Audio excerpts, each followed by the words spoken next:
Muchas gracias, Andreu. Pues en ese texto que estaba leyendo Andreu, en este diálogo aparece una pregunta a continuación sobre la verdad. La verdad es que no le he comentado que lo leyese, pero ya que estamos, ¿no? Ya que estamos en el texto. Y él al final le pregunta, ¿y qué? ¿Y qué es la verdad? Y me gustaría que empezáramos con esta consideración. ¿Qué es la verdad? Si yo te pregunto a ti qué es la verdad, bueno, ¿la verdad de qué? De hecho, hay una cosa bastante frustrante y es leer una noticia en diferentes periódicos. Porque, por suerte o por desgracia, pues las versiones que leemos en los periódicos no siempre son muy coincidentes. ¿Qué es la verdad? Lo que sí está claro es que cada uno de nosotros sabe qué cosas son verdad de sí mismo. Tú sabes, yo sé, cosas de mi vida y las sabes tú. Quisiera llevaros dentro del mismo Evangelio de Juan al capítulo número 4. En este capítulo lo que encontramos es un encuentro de una persona, de una mujer samaritana, con Jesús. Es un encuentro sorprendente. Es un encuentro que nos va a llevar a entender un poquito más sobre la verdad.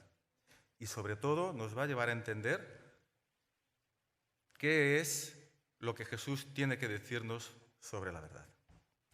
Capítulo 4 del Evangelio de Juan. Será un poquito extensa la lectura, pero vale la pena para entender este encuentro. Verso 1, cuando pues el Señor supo que los fariseos habían oído decir Jesús hace y bautiza más discípulos que Juan, salió de Judea y se fue otra vez a Galilea. Y le era necesario pasar por Samaria. Fue pues a una ciudad de Samaria llamada Sicar, junto a la heredad que Jacob dio a su hijo José. Y estaba allí el pozo de Jacob. Entonces Jesús, cansado del viaje, se sentó junto al pozo. Era como la hora sexta, es decir, como las 12 del mediodía en invierno, es decir, cuando pega el sol, a las 2 de la tarde, para que os hagáis una idea, en verano. Llegó una mujer de Samaria a sacar agua y Jesús le dijo, dame de beber, pues sus discípulos habían ido a la ciudad a comprar alimentos. La mujer samaritana le dijo, ¿cómo tú, siendo judío, me pides a mí de beber, que soy mujer samaritana? Porque judíos y samaritanos no se tratan entre sí. Respondió Jesús y le dijo, si conocieras el don de Dios y quién es el que te dice, dame de beber, tú le pedirías y él te daría agua viva. La mujer le dijo, Señor, no tienes con qué sacarla y el pozo es hondo. ¿De dónde, pues, tienes el agua viva? ¿Acaso eres tú mayor que nuestro padre Jacob, que nos dio este pozo, del cual bebieron él y sus hijos y sus ganados? Jesús le contestó, mira, cualquiera que beba de este agua volverá a tener sed, pero el que beba del agua que yo le daré no tendrá sed jamás, sino que el agua que yo le daré será en él una fuente de agua que salte para vida eterna. Y la mujer le dijo, Señor, dame esa agua, para que no tenga yo sed, ni venga aquí a sacarla. Jesús le dijo, ve, llama a tu marido y ven acá. Respondió la mujer y le dijo, pues no tengo marido. Jesús le dijo, bien has dicho, no tengo marido, porque 5 maridos has tenido y el que ahora tienes no es tu marido. Esto has dicho con verdad. Le dijo la mujer, Señor, me parece que tú eres profeta.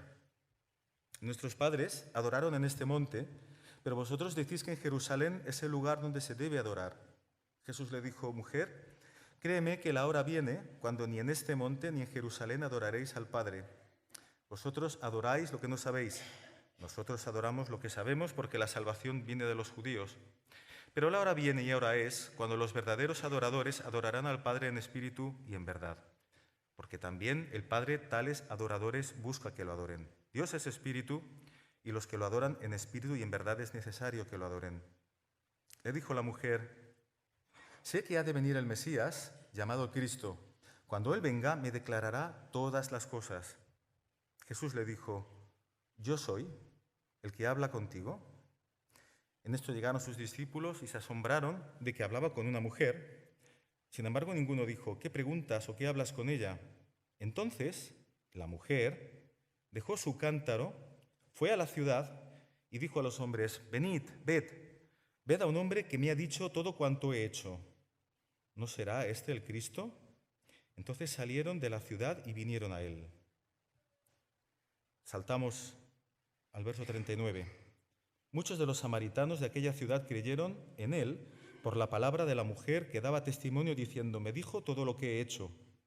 Entonces vinieron los samaritanos a él y le rogaron que se quedara con ellos, y se quedó allí 2 días.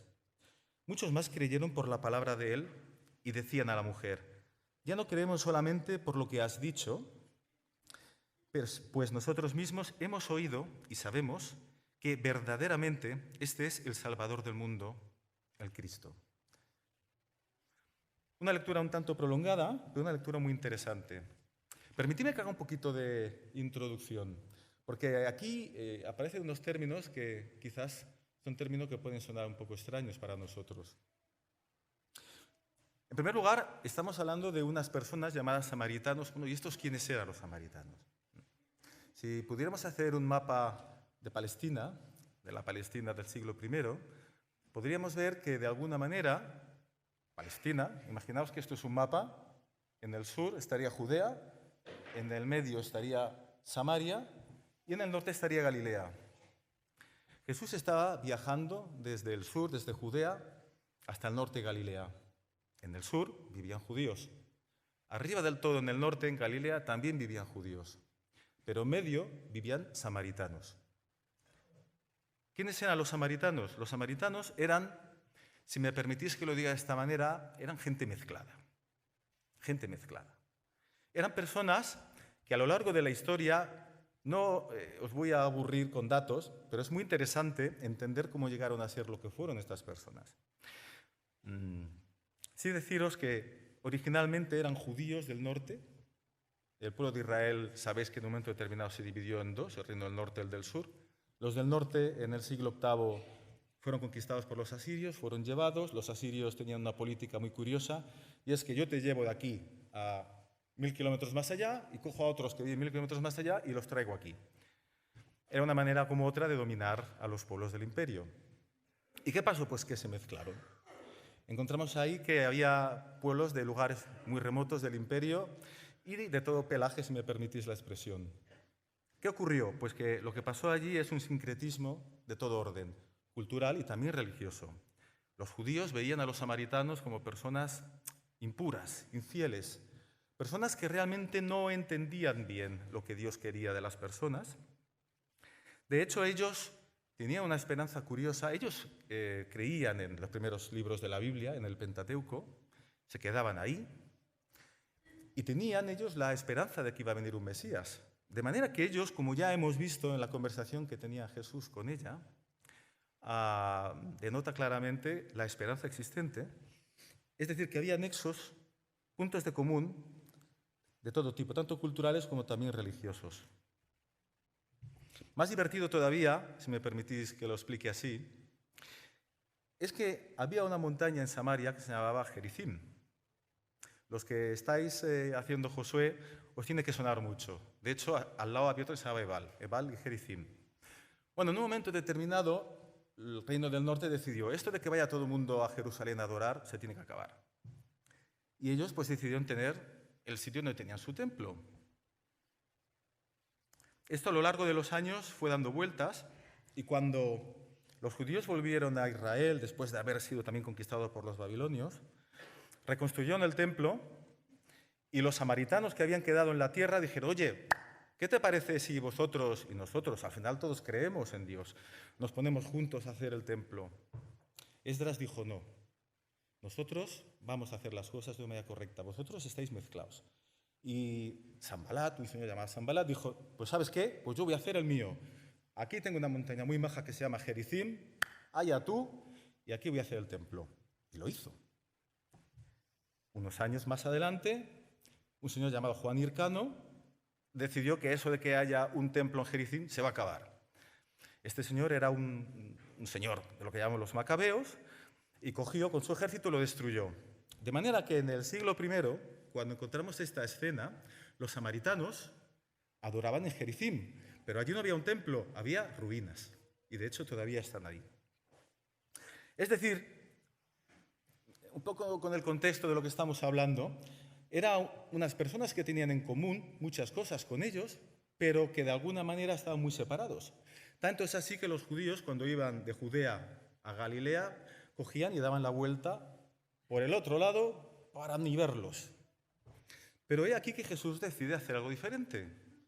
Él tiene que ir de Judea a Galilea. Y dice, ¿sabes qué te digo? Que a mí estas historias de separaciones y que yo no me hablo con estos, a mí eso no me va. Yo voy recto, tiro para arriba y paso por allí. Y él pasó por Samaria. Los primeros extrañados de que Jesús estuviera allí fueron los mismos samaritanos. Y en el encuentro con esta mujer, lo que encontramos es que tú, judío, ¿estás hablando conmigo, mujer, y samaritana? Sí, mujer. ¿Por qué? Fijaos que los discípulos cuando volvieron preguntaron, ¿habla con una mujer? Bueno, ya lo sabéis, el domingo pasado estuvimos dándole vueltas al asunto, ¿no? Digamos que la situación sociocultural de la mujer en el siglo I era complicada. No me voy a extender sobre el tema, pero lo que sí es curioso es que Jesús decidiese que la primera persona, por lo menos en cuanto a lo que podemos leer aquí, con quien hablase, la primera persona a quien se iba a dirigir iba a ser esta mujer. Además, una mujer con unas circunstancias complejas. ¿Os habéis fijado que esta mujer fue a buscar el agua en una hora muy determinada? Era como mediodía. Bueno, ¿esto era normal? No. ¿Cuándo iba la gente a buscar el agua? Bueno, yo sé que ya esto de buscar agua, nadie está acostumbrado. Estamos acostumbrados a que el agua viene a casa. La verdad es que yo recuerdo, hace muchos años, ya tengo unos cuantos, por cierto, pero yo recuerdo cuando iba a un pueblo determinado, personas que iban todavía a buscar agua. Localidades que tenían una fuente y la gente iba a la fuente, para la redundancia, a buscar el agua allí. No viene sola, la tienes que ir a buscar. Es como ir a buscar el pan. ¿Verdad que hay que ir cada día a buscar el pan? Pues había que ir a buscar el agua. ¿Y esto, pues quién iba a buscar el agua? Pues podía ir un niño, un joven o una mujer, porque un hombre no iba a buscar el agua, evidentemente. Iba a decir, ¿quién va a buscar el pan hoy en día? Puede ir un niño o puede ir el hombre, porque la mujer no va a buscar el pan generalmente. O por lo menos en mi caso. Han cambiado algunas cosas en la sociedad. Bueno, la cuestión es que de igual manera que está lo del pan, está lo del agua.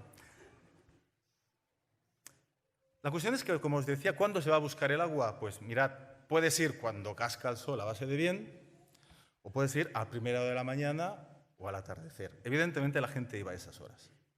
Ahora, ¿por qué iba esta mujer a mediodía? ¿A quién se le ocurre esto? Venga, alguien que tenga una idea.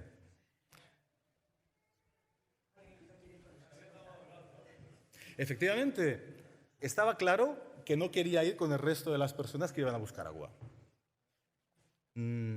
¿Por qué? No quería hacer cola, es una posibilidad. ¿Puede haber alguna razón más? ¿Qué os parece? ¿Qué otras razones podemos tener para que ella decida no encontrarse con los demás? Como no habléis más alto, tenía vergüenza, es una posibilidad. Si no me hablas más alto, no te oigo. Bueno, yo creo que la cosa podía ir por ahí también. Seguramente no quería ir cuando iban las otras personas a buscar el agua porque hablarían mal de ella, porque la criticarían, porque irían en corrito, iban normalmente en grupo a buscar el agua y ella iba sola y seguramente irían a ella, seguramente la dejarían de lado y dicen, mira esta, mira, oye, esta, yo te voy a explicar lo que sé de esta. Porque os puedo decir una cosa, hay ciertas noticias que corren como la pólvora. Después están las versiones, ¿no? Pero bueno, eso es otra cuestión. De manera que nos encontramos a una persona muy curiosa. Curiosa porque es una persona discriminada, Curiosa porque es una persona que ha tenido una vida azarosa, si me permitís que utilice esta expresión, y curiosa porque es la persona a quien Jesús va a buscar. Y yo creo que de alguna manera Jesús decide ir por Samaria, Jesús decide tomar ese camino porque fue a buscar a esta mujer. Eso no fue casualidad. Jesús fue a buscar a esta mujer y se encuentra con ella. Y es una mujer seguramente rechazada y repudiada, pero a Jesús, ¿sabéis una cosa? Eso no le importaba. Porque Jesús sabía una cosa, tenía memoria, y él tenía una genealogía, él tenía unos ascendentes. Y los que estáis con Josué, ¿recordáis a una mujer que está en la ascendencia de Jesús de moral distraída? Rahab. Una cananea que vivía en Jericó. Jesús sabía perfectamente que la situación que puede tener un ser humano no le descalifica delante de Dios. Y que Dios puede decidir en un momento determinado dirigirse a ti, a cualquier persona, sea cual sea tu situación, porque Dios te busca a ti. Jesús no discriminó a esta mujer, Jesús se dirigió a ella y fue la primera samaritana de quien tenemos noticia que conoció a Jesús. Y la conversación fue francamente interesante. La verdad es que no tenemos tiempo para analizarla en detalle, ¿no? Pero hay una serie de cosas que a mí me gusta. Me gusta ver a Jesús cómo se dirige a ella. ¿Sabéis? Esta manera de hablar de Jesús es una manera muy abierta. Y lo que quería era empezar. Ella lo que hace es repartir juego. Dice, oye, dame agua. ¿Por qué? ¿Porque quería que le sirviera? No. Un judío normal dice, escucha, ni te me acerques tú. Él quería empezar una conversación. ¿Y sabéis qué me gusta también mucho? Me gusta ver cómo ella es una persona abierta. Porque si Jesús la fue a buscar es porque la conocía. Ella se dirige a Jesús, le responde, le dice lo que tiene en la cabeza, no sea coquina, si me permitís que utilice esa expresión, sino que dice, oye, ¿cómo es que me hablas tú? Que tú eres judío. La conversación es una conversación oriental, un poco alegórica, y que de una manera progresiva Jesús va desvelando, pero que claramente acaba la conversación diciéndole, oye, es que ese Cristo que esperáis vosotros, soy yo. Y la actitud que tiene ella es tremenda, porque de manera que Jesús va interiorizando en las circunstancias de esta persona, va apareciendo su pasado. Encontramos una persona que había tenido 5 maridos y vivía con alguien que no era su marido, su sexta pareja, si es que no había habido alguna más. O sea, una persona con una vida azarosa. De manera que Jesús vino a decirnos la verdad, porque es que Jesús la sabe. Y todos vosotros y yo y cualquier persona que esté escuchando ahora mismo la palabra de Dios, tiene que tener muy claro que Jesús lo sabe todo. Todo. No es la versión del periódico. Lo sabe y de verdad. Y sabe eso que tú sabes y nadie más sabe. Jesús lo sabe todo de ti. Lo sabe todo de mí. De manera que, ¿cómo afrontamos estas circunstancias? ¿Lo sabe todo? Caray, lo sabe todo. ¿Y qué va a hacer Jesús conmigo? Pues mirad, la segunda verdad que aprendemos en este texto es que Jesús, a pesar de que lo sabía todo, pues no le importa su condición para nada. Tal y como hablábamos, él fue a Samaria a buscarla. Y de igual manera yo os digo, Jesús está aquí. Y Jesús está aquí y ha venido a buscarte. No es casualidad. Las cosas no ocurren por azar. Todo tiene una razón de ser. Y si tú estás escuchando la palabra de Dios es porque Él está interesado en ti. Y lo sabe todo de ti, pero lo más importante es que Él te ama. Él me ama. Nos ama a cada uno de nosotros, independientemente de la circunstancia que tengamos. Jesús no busca personas perfectas. Jesús busca pecadores. ¿Por qué? Porque todos lo somos. ¿Qué es esto de pecar? Es errar, es equivocarse. Es una palabra que tanto en hebreo como en griego denota lo mismo. Es fallar cuando tiras una flecha y no aciertas en el blanco. Has errado, te has equivocado. Es equivocarse. Este es el concepto. Y somos todos así. Y si no, que tire la primera piedra aquel que no tenga pecado, como veíamos el domingo pasado. Jesús me ama.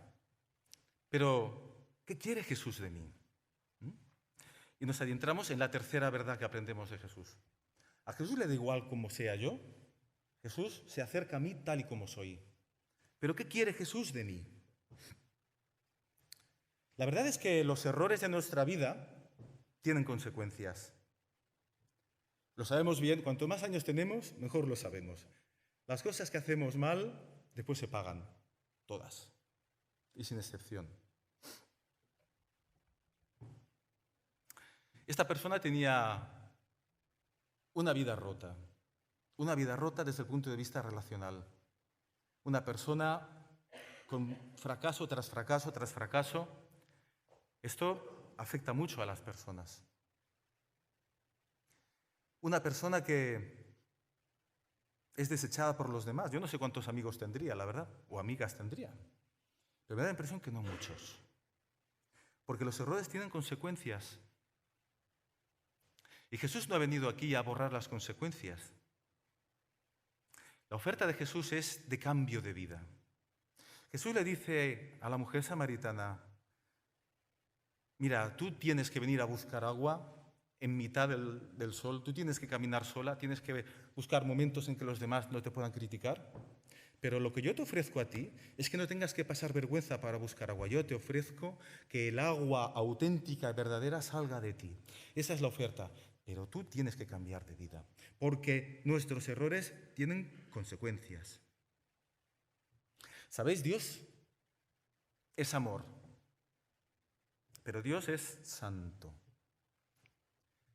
No se suele hablar mucho de esto, pero la verdad es que cuando Dios se pone en contacto con nosotros, cuando nosotros miramos a un Dios creador de todas las cosas, tal como he estado cantando, pero también perfecto, nos tenemos que sentir como una hormiga. Yo no sé cómo se siente una hormiga cuando ve a un ser humano, pero sé cómo me sentiría yo si tuviera ese tamaño mirando a un ser del tamaño que tengo yo. La contemplación de Jesús, el encuentro con Jesús, tal como tuvo esta persona, esta mujer, es un encuentro que según vamos aprendiendo, escuchando, dialogando con Jesús, nos vamos dando cuenta de nuestra pequeñez y nos vamos dando cuenta de la dignidad de Jesús. Según Jesús en la conversación va revelándose, según de alguna manera ella es consciente de quién es Jesús. Oye, eres mayor que nuestro padre Jacob, y al final Jesús mismo se demuestra como el mismo Mesías. Esta mujer, ¿qué hace? Deja el cántaro en el suelo, allí donde está, lo deja ahí y se va a buscar a todos los demás. Su vida cambia. Y lo que Dios quiere de cada uno de nosotros es lo que podemos denominar con una palabra arrepentimiento. ¿Qué es arrepentimiento? Pues mira, es muy sencillo. Hay una manera muy fácil de entender arrepentimiento. Si yo estoy quedando por aquí y me arrepiento, no hago esto o así. Si me arrepiento, giro 180 grados y cambio de dirección. Esta mujer se enfrenta ante la oferta de Jesús de un cambio radical, de una vida pobre y sedienta a una vida de abundancia al lado de Dios, pero la decisión es una decisión de cambio, una decisión de arrepentimiento, de 180 grados, de dejar el cántaro ahí donde está y de ir a buscar a los demás. Esto es lo que Jesús espera de cada uno de nosotros. Y finalmente, ¿y por qué Jesús? Hay un encuentro de Jesús con Pedro, con uno de sus discípulos, un poquito más adelante, en el capítulo 6, no lo vamos a leer, en el que parte de los discípulos deciden irse. Ellos dicen, ostras, esto está muy difícil. Seguir a Jesús tiene sus cosas. Pero no todo el mundo está de acuerdo con seguir a Jesús. Hay personas que deciden no seguir a Jesús. Y aquellos que seguimos a Jesús nos encontramos a veces con la dificultad, lo hablábamos antes, ¿no? Mira este. Pedro le contesta a Jesús cuando éste le dice, ¿vosotros también queréis iros? Pedro le dice, pero ¿quién iremos? Si solo tú tienes palabras de vida eterna. Nadie como Jesús transforma las vidas. Los encuentros que encontramos en los evangelios de Jesús con las personas son de transformación, son de cambio radical. Encontramos a personas que se encuentran con Jesús y deciden cambiar del todo, dejar el cántaro en el suelo. Y fue a buscar a sus amigos y les dijo, venid, ved. Jesús es la verdad, Jesús es la vida. Te digo y te invito, déjate encontrar por Jesús. Él lo sabe todo de ti, de mí. pesar de todo, te ama. Ha venido a buscarte a pesar de todas las cosas. Tu vida seguramente está experimentando dolor porque la vida, los errores que cometemos tienen consecuencias. Pero te digo una cosa, no hay nadie a quien podemos llamar verdad, sino a Jesús. Y es una experiencia personal lo que yo os estoy explicando esta mañana. Yo no sé cuál es tu circunstancia. Yo ignoro ahora mismo qué problemas tienes. Cuando has entrado por la puerta, has entrado con todos tus problemas. Seguramente ahora mismo, en algún momento, te aparecen por la mente. Déjame que te dé un consejo. Fíjate un momento de todo. Piensa en Jesús. Encuéntrate con Él. Él está aquí ahora. Él está en medio de nosotros. Él está dirigiéndose a ti. Él te está ofreciendo vida y vida eterna. Da un paso adelante. Exponte a la verdad y tu vida será transformada. Señor nos guarde.